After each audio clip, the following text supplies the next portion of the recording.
اور یہی جو علم کی محبت ہے آپ لوگوں کے دلوں میں، اسی تناظر میں، اسی نسبت سے ہماری اور آپ کی بھی محبت ہے۔ اللہ تعالیٰ اس محبت کو قائم رکھے۔ امتیاز آپا، سب سے پہلے بات کر لیتے ہیں علم کی اہمیت موضوع جس طرح سے میں نے اپنے ناظرین پہ گوش گزار کیا۔ دین اسلام نے علم کو اور پھر حصول علم کو یہ خصوصی اہمیت عطا فرمائی ہے۔ اب فضیلت علم آپ ارشاد فرمائیے گا قرآن مجید کی روشنی میں۔ شکریہ زینب۔ بسم اللہ الرحمن الرحیم۔ اقرأ باسم ربک الذی خلق۔ صدق اللہ مولانا العظیم۔ دیکھیں زینب، تاریخ پر نگاہ ڈالیں تو انسانیت کی تاریخ، اس دنیا کے ظلمت قدوں کو اسلام نے علم کی روشنی سے منور کیا۔ بے شک۔ اور اللہ رب العزت نے انبیاء کو بھیجا تو معلمین بنا کر بھیجا، علم کے ساتھ بھیجا۔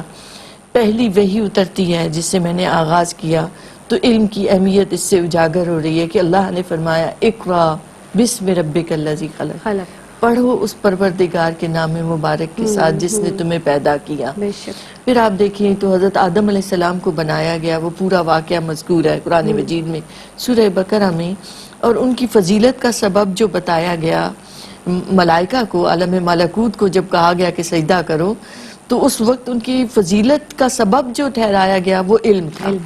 اللہ رب العزت نے ارشاد فرمایا وَعَلَّمَ آدَمَ الْأَسْمَاءَ كُلَّهَا ثُمَّ عَرَضَهُمْ عَلَى الْمَلَائِكَةِ، کہ اس کے بعد پھر انہیں پیش کیا کہ اسماء کا علم الاسماء انہیں عطا کیا، اور اس کے بعد پھر مسجود الملائکہ ٹھہرے وہ ابو البشر حضرت آدم علیہ السلام۔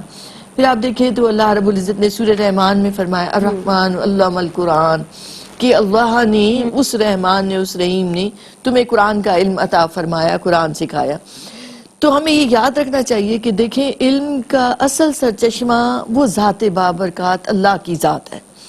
گویا علم کا مقصد بھی یہ ہے کہ ہمارا قلب منور ہو جائے، اس کی معرفت سے ہمیں اللہ کی پہچان عطا ہو جائے۔ اور علم وہ ہے جو ہماری سیرت اور ہمارے کردار کو بنا ڈالے۔ صرف یہ نہیں کہ ہم نے کچھ لفظ سیکھنے ہیں، ہم نے کچھ انفارمیشن لینی ہے، نہیں، بلکہ علم اصل میں وہ ہے کہ جو انسان کو بنائے، اس کی سیرت کو، اس کے کردار کو، اسے معرفت الہیہ عطا کرے، اس کے باطن کو، اس کے قلب کو منور کرے۔ پھر آپ دیکھیں تو انسان جب جستجو کرتا ہے، تحقیق کرتا ہے، تو ہر چیز کی حقیقت تک جب پہنچنے کی کوشش کرے تو اس سے پتہ چلتا ہے کہ ہر چیز کی حقیقت اسی اللہ کی طرف اس کی رہنمائی کر رہی ہے۔ اور ہم دیکھیں تو دنیا میں ہم تحقیق کا لفظ استعمال کرتے ہیں اور اس کی علم کے لیے کتنی اہمیت ہے۔ پھر آپ دیکھیں تو اس کے لیے لفظ کیا استعمال ہوتے ہیں، غور و فکر، تفکر، تدبر، عقل، شعور، بصیرت، فراست۔ اللہ رب العزت نے یہ سارے الفاظ استعمال کیے، گویا تحقیق کی طرف انسان کو اس رخ پر ڈالا۔ تدبر کی بات آتی ہے تو قرآن مجید میں آتا ہے افلا یتدبرون القرآن، کیوں نہیں غور و فکر کرتے ہو، کیوں نہیں تدبر سے کام لیتے۔ عقل کی بات آتی ہے افلا تعقلون، کیا وہ عقل سے کام نہیں لیتے۔ شعور کی بات آتی ہے وما یشعرون، کہ انہیں شعور نہیں ہے، جو اللہ سے دور ہیں، جو دین سے دور ہیں۔ پھر بصیرت کی بات آتی ہے کہ بصیرت انسان کو عطا کرتی ہے حقیقت تک رسائی کا جذبہ بھی اور پہنچا بھی دیتی ہے، تو فرمایا فلا تبصرون۔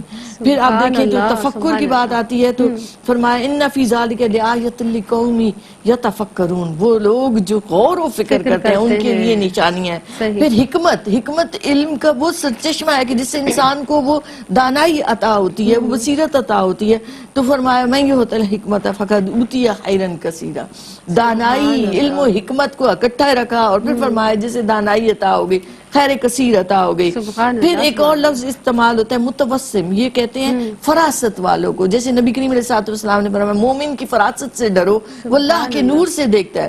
اس لفظ کو قرآن مجید میں ارشاد باری تعالیٰ ان فی ذالک لآیۃ للمتوسمین، فراست والوں کے لیے اس میں نشانیاں ہیں۔ یہ جو قدرت کے مظاہر بکھرے پڑے ہیں یہ سب تمہیں اللہ کا پتہ دیتے ہیں، تم غور و فکر تو کرو، تم تفکر تو کرو، تم ان تک پہنچنے کی کوشش تو کرو۔ سبحان اللہ، سبحان اللہ۔ معلم اعظم نبی کریم صلی اللہ علیہ وآلہ وسلم، آپ صلی اللہ علیہ وسلم کی پوری حیات مبارکہ میں علم کی بڑی اہمیت ہے۔ یقینی طور پر جب ہم سیرت مبارکہ کا مطالعہ کرتے ہیں تو ہمیں اس بات کا اندازہ بھی ہوتا ہے